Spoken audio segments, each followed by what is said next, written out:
sot ti je ndër prodhuesit më të mëdhenj, le të themi, të atyre produkteve, unë s'di si e kanë emrin, po fillojnë që nga sheqeri, po çajrat, çokolladat, cappuccino, gjithë instant beverage. Të gjithë çfarë janë këto. Gjithë kjo, madje ke eksportuar dhe je prezent edhe në, të paktën këtë di unë, në aeroportin Charles de Gaulle të Francës me flege. Po. Do të di, në këtë moment që jeti, si e ndjen veten në raport me biznesin, me shtetin? Qyteti biznesi para tani janë dy faktorë. Faktori e ke vetë në dorë, pra 78% varet komplet nga aftësitë tuaja organizative. Dhe 30%, 20% ka dhe shteti në dorë të ndihmojë. Jemi të dy, pra shteti dhe partneriteti publik-privat që quhet për të ecur përpara.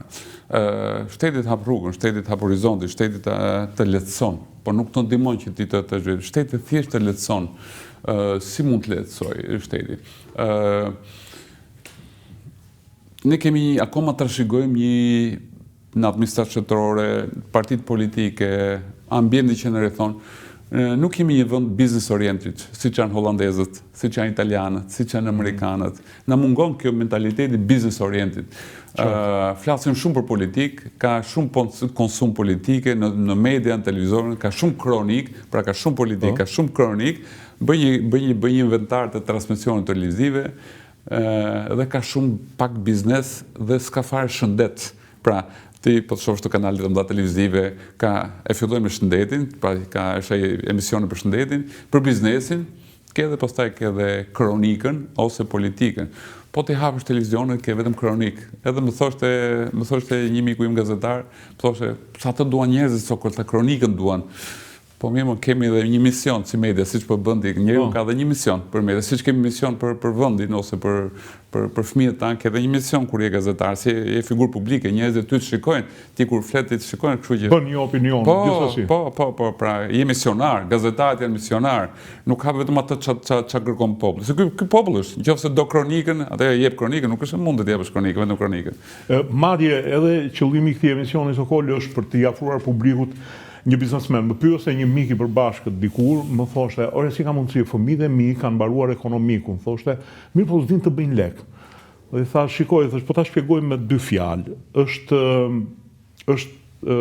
një ekonomist i madh, Keynesi, të cilin po ta hedhësh në treg, nuk di të bëj lek. Ai di të bëj makroekonomin, por është një çam pa shkollë, i cili ka shkëndijën e biznesit, dhe ai është në gjendje që të bëj të gjitha të bëj paran, të nxjerrë paran, por nuk është në gjendje pastaj që këtë para ta investoj diku, vazhdon e bën me tregti.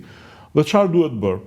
Duhet gjetur piloti. Pra ja shpjegova me një avion, kemi një inxhinier që e projekton, po s'di ta bëj, kemi një tornitor që di ta bëj, po s'di ta projektoj, dhe pastaj të gjitha këto i bashkon piloti, i cili e di si ndërtohet, e di si bëhet, dhe e bën të flutur. Ky është biznesmen, i tha, është njeriu që e di si funksionon ekonomia, e di si bëhet leku dhe di ta pilotoj këtë drejt zhvillimit, drejt ecjes përpara. Dhe këte e kanë shumë pak veta, domethënë kjo lloj shkëndije në trurin e njerëzve, siç hidhet e një biznesmen ose siç hidhet talenti për shkrimet e një kokë që del shkrimtar i madh, edhe biznesmenët të tillë janë.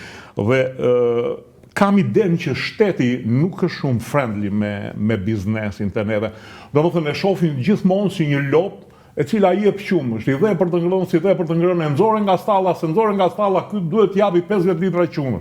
Këtë nuk e ka shteti jonë, më duket, nuk e di se sa ndikonte ty, aq më tepër e the edhe vetë që nuk je pjesëmarrës në biznes që more i kompenson humbjet edhe te ai tende, më kupton?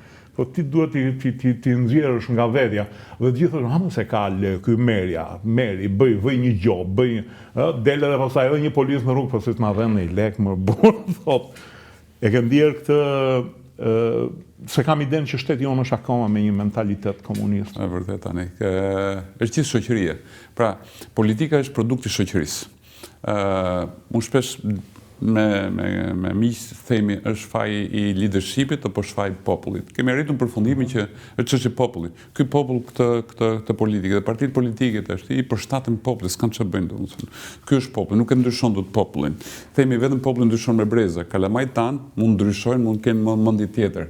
Po me këtë gjeneratë që kemi, me prindrit tan dhe me këto që janë një këmbë nga komunizmi, nga para 90 dhe një këmbë në demokraci, nuk e ndryshon dot trurin e njerëzve. Kështu janë formuar, karakteri formohet që në vogli. Themi brezat e arshëm do jenë ndryshe, kalamajt tan do jenë ndryshe, do mendojnë ndryshe gjë, dhe do kërkojnë tjetër llogari te politika, te administrata shtetërore, te biznesi. Ky vend nuk është biznes oriented sepse s'kemi trashëgimi, nuk ka trashëgimi, nuk kanë si thash holandezët që janë vendi me më tregtar në botë, që luajnë në percentezëm në çdo detaj, nuk kanë si italianët që kanë biznes trashëguar. Shteti është faktor i rëndësishëm, siç thash. Atë subvencionon, ti je eksportues, atë subvencionon në ndonjë gjë. Në mos të subvencionon se nuk e di, ndoshta na ndalon organizata botërore tregtisë këto. Po të paktën atë heq ndonjë taks te këto që importon ti jo, se them letrën, nuk e di sa them sheqerin, se s'prodhojmë. Për më tepër tani